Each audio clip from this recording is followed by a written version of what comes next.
দর্শক, আমরা কাকরাইল মসজিদের সামনে থেকে আপনাদেরকে যুক্ত করে এখানকার বর্তমান পরিস্থিতি আমরা দেখানোর চেষ্টা করছি। আজ কিন্তু লক্ষ লক্ষ মুসল্লির উপস্থিতিতে কাকরাইল মসজিদে পবিত্র জুম্মার নামাজ আদায় করেছেন তাবলীগের সাতপন্থীরা এবং এখান থেকে কিন্তু এক দফা দাবি করেছেন তাবলীগের সাতপন্থীরা। তেনাদের এক দফা দাবিতে উল্লেখ রয়েছে, আগামী বিশ্ব ইজতেমায় তেনারা মৌলানা সাদ সাহেবকে বিশ্ব ইজতেমায় নিয়ে আসার দাবিতে কিন্তু তারা এক দফা দাবি ঘোষণা করেছেন। এই মুহূর্তে আপনারা দেখছেন তাবলীগের বাংলাদেশের যে মার্কাজ কাকরাইল মসজিদ, সেই মসজিদ থেকে কিন্তু মুসল্লিরা বের হচ্ছেন জুম্মার নামাজের পর। কিছুক্ষণ আগে এখানে জুম্মার নামাজ অনুষ্ঠিত হয়েছে, দোয়া মুনাজাত হয়েছে এবং এই মুহূর্তে কিন্তু মুসল্লিরা তেনাদের গন্তব্যের দিকে যাচ্ছেন এবং এখান থেকে কিন্তু আগামী বিশ্ব ইজতেমায় সাদ সাহেবকে বাংলাদেশে নিয়ে আসার এক দফা দাবি কিন্তু জানানো হয়েছে। আমরা এখানে একজনের সাতপন্থী একজনের সাথে আমরা একটু কথা বলার চেষ্টা করবো এবং তেনাদের অবস্থান জানার চেষ্টা করবো। আসলে আপনাদের দুই গ্রুপের মধ্যে বেশ উত্তেজনা সৃষ্টি হয়েছিল, আজ এই বিষয়ে একটু বলবেন। আমাদের মূলত কোনো ঝামেলা সৃষ্টি হয় নাই, তবে আমাদের এক দফা এক দাবি, আমাদের সাত সাপ টুঙ্গি ইজতেমা ছিল, ইনশাল্লাহ আগামীতে থাকবে। আমাদের সাত সাপ কখনো ভিন্ন দল করেনি, কোনো দল করে নেই, তারা একটাই উদ্দেশ্য, সবাই মানে এলেমের পথে থাকবে, ইসলামের পথে থাকবে, দ্বীনের পথে থাকবে। আমি নিজেকে বলতেছি, আমি একটা খারাপ একটা ছেলে ছিলাম। এই সাতশো মানুষে কোনো কিছু জামাত এসে আমাদের বাসা যে মেহনত করে আমাকে জামাতে বের করছে, ইনশাল্লাহ আমি এক চিল্লা দিছি। আগে আমি এক একটু নামাজও পড়তাম না, এখন আমি নামাজ হয়েছি, ইনশাল্লাহ 5 ওয়াক্ত নামাজ পড়ি, সাথে আমি আরও নামাজ পড়ি। কিন্তু আমি একটাই জিনিস চাই, আমাদের সাতশো আগেতে ছিল, এখনই থাকবে, এই বাংলাদেশের মাটিতে সে থাকবে। কারো এই বিরুদ্ধে কেউ আমাদের আন্দোলন করে ঠেকাতে পারবে না, পারবে না, পারবে না। আমাদের 5ই নভেম্বর আমি ছিলাম, সেই 5 নম্বরতে আমি জামাতে তাদের এই ময়দানে আমি তাদের ছিলাম, তাদেরকে দেখছি, তারা কিন্তু ভিন্ন আলোচনা করছে, আমাদের সাতসাপ নামে অনেক বদনাম করছে। কিন্তু আজকে এই সমাজে কিন্তু সে কখনো বদনাম করেনি। সে একটাই চাইছে, আমাদের ওলামা একরামা যারা আছি, যা হুজুর মোকরামে আছে, যারা জামাতের লোক আছে, সবাই আমরা একই বলতে থাকি, আমরা ভাই বন্ধব এক মহব্বতে থাকি, আমরা কত ভিন্ন তফাৎ করিনি। আমরা মেহনত করে আমরা দোয়া করছি, আল্লাহর কাছে মেহনত করতেছি, আল্লাহ আমাদের এই দুই তফাকে আমরা এক করে দিন, আমরা এক থাকি, ইনশাআল্লাহ আমরা মেহনত করি, ইনশাআল্লাহ আমরা দুজনে এই মহতের আমরা এক থাকবো। সাত সাপ কখনো এক হবে না, আমরা মহতের সবাই এক চাই, আমরা এক চাই, ইনশাআল্লাহ আল্লাহ আমাদের কবুল করবে দোয়া, আমিন আমিন সুম্মা আমিন। দর্শক, সাদ সাহেবের এই বিশ্ব ইজতেমায় তিনারকে আনার দাবিতে কিন্তু এক দফা দাবি কিন্তু ঘোষণা করা হয়েছে আজ এই কাকরাইল মসজিদ থেকে এবং তিনারা জানিয়েছেন প্রথম পর্বের ইজতেমা এবার তারা করতে চায়। বিগত দিনগুলোতে কিন্তু জুবায়েরপন্থী যারা, তারা কিন্তু ইজতেমার প্রথম পর্বে তারা ইজতেমা অনুষ্ঠান করে এবং দ্বিতীয় পর্বে কিন্তু সাদ সাহেবের পন্থী যারা রয়েছেন তারা কিন্তু ইজতেমা করে। কিন্তু এবার কিন্তু সাতপন্থী যারা রয়েছেন তেনারা দাবি করেছেন তেনারা প্রথম পর্বে ইজতেমা করবেন। আপনারা জানেন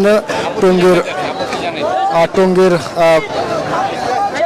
মাঠে কিন্তু কোটি কোটি মুসল্লি মুসলিম উম্মার অংশগ্রহণে কিন্তু প্রতি বছরই 2টি পর্বে বিশ্ব ইজতেমা অনুষ্ঠিত হয় এবং 2টি পর্বে কিন্তু লক্ষ লক্ষ মুসল্লিদের কিন্তু উপস্থিতি আমরা দেখতে পারি। প্রথম পর্বে জুবায়েরপন্থীরা এবং দ্বিতীয় পর্বে কিন্তু সাতপন্থীরা এই ইজতেমা করে থাকেন। তবে সাতপন্থী যারা রয়েছেন তেনারা কিন্তু এবার দাবি জানিয়েছেন তেনারা প্রথম পর্বে এই ইজতেমা করতে চান এবং তেনারা কিন্তু সাদ সাহেবকে এবার বিশ্ব ইজতেমায় নিয়ে আসার জন্য এক দফা দাবিও জানিয়েছেন। তবে দর্শক, আপনারা জানেন গত কয়েকদিন ধরেই কিন্তু কাকরাইল মসজিদকে কেন্দ্র করে দুই গ্রুপের মধ্যে বেশ উত্তেজনা বিরাজ করছিল। তবে আমরা দেখেছি আজ কোনো ধরনের কোনো উত্তেজনা বা কোনো সংঘাত ছাড়াই কিন্তু শান্তিপূর্ণভাবে লক্ষ লক্ষ মুসল্লির উপস্থিতিতে এখানে কিন্তু পবিত্র জুম্মার নামাজ অনুষ্ঠিত হয়েছে এবং লাখো মুসল্লির আমিন আমিন ধ্বনিতে এখানে কিন্তু জুম্মার নামাজের পর মুনাজাত অনুষ্ঠিত হয়েছে এবং সকালবেলা জুবায়েরপন্থী যারা কাকরাইল মসজিদে অবস্থান করছিলেন প্রশাসনের সহায়তায় কিন্তু তারা এখান থেকে বের হয়ে যান এবং এরপরে কিন্তু সাতপন্থীরা তারা কাকরাইল মসজিদে প্রবেশ করেন। দর্শক, আপনারা জানাতে চাই এখানে কিন্তু একটি নিয়ম রয়েছে যেখানে 4 সপ্তাহ জুবায়েরপন্থী এবং 2 সপ্তাহ সাতপন্থীরা কিন্তু এই কাকরাইল মসজিদে অবস্থান করেন। তবে এই অবস্থানকে কেন্দ্র করে কিন্তু বেশ একটি পক্ষ তারা ঘোষণা দিয়েছিল তারা এই মসজিদের অবস্থান আর ছাড়বেন না। এরপরে কিন্তু বেশ উত্তেজনা সৃষ্টি হয়েছিল এবং এই আজকেই কিন্তু তারা বলেছিলেন তারা এই মসজিদের অবস্থান ছাড়বেন না, এখানে অবস্থান করবেন।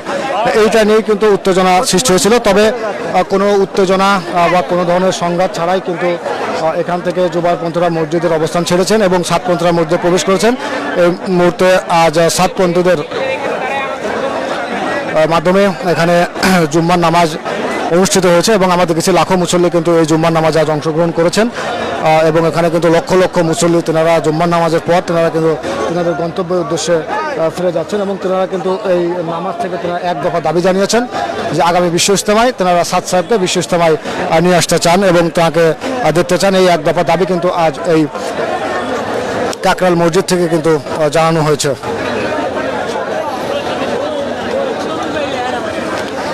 দর্শক আপনারা কিন্তু দেখছেন জুম্মার নামাজের পর মুসল্লিরা কিন্তু কাকরাইল মসজিদ থেকে বের হচ্ছে এবং মৎস্য ভবন এলাকা কাকরাইল মোড় সহ চারপাশের এলাকা কিন্তু মুসল্লিদের আগমনে জনসমুদ্রে পরিণত হয়েছে এবং লক্ষ লক্ষ মানুষ কিন্তু আজ এই জুম্মার নামাজ আদায় করেছেন কাকরাইল মসজিদে এবং এখানে কিন্তু আমরা দেখেছি কি দোয়া মোনাজাত হয়েছে এবং এরপরে কিন্তু মুসল্লিরা তাদের গন্তব্যের উদ্দেশ্যে কিন্তু রওনা হয়েছেন। আমরা কয়েকজন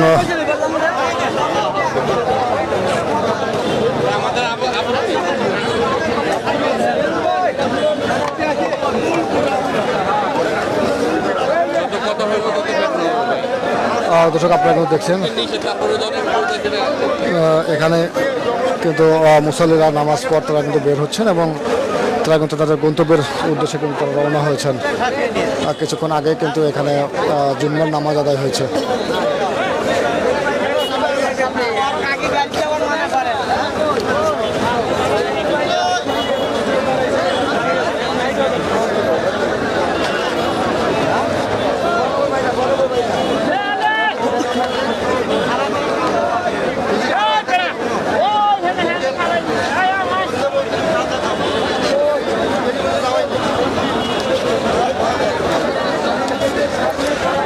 আজ কাকরাইল মসজিদ থেকে কিন্তু সাতপন্থীরা এক দফা দাবি জানিয়েছেন আগামী বিশ্ব ইজতেমায় তেনারা মৌলানা সাদ কালামনুরী তেনাকে কিন্তু বিশ্ব ইজতেমার ময়দানে তেনারা আনতে চান এবং তেনারা ঘোষণা দিয়েছেন তেনারা প্রথম পর্বে বিশ্ব ইজতেমা করবেন এবং তেনারা সাদ সাহেবকে বিশ্ব ইজতেমার ময়দানে তেনারা নিয়ে আসবেন। তেনারা সরকারের প্রতি এক দফা দাবি জানিয়েছেন এবং তেনারা প্রথম পর্বে ইজতেমা করারও কিন্তু দাবি জানিয়েছেন।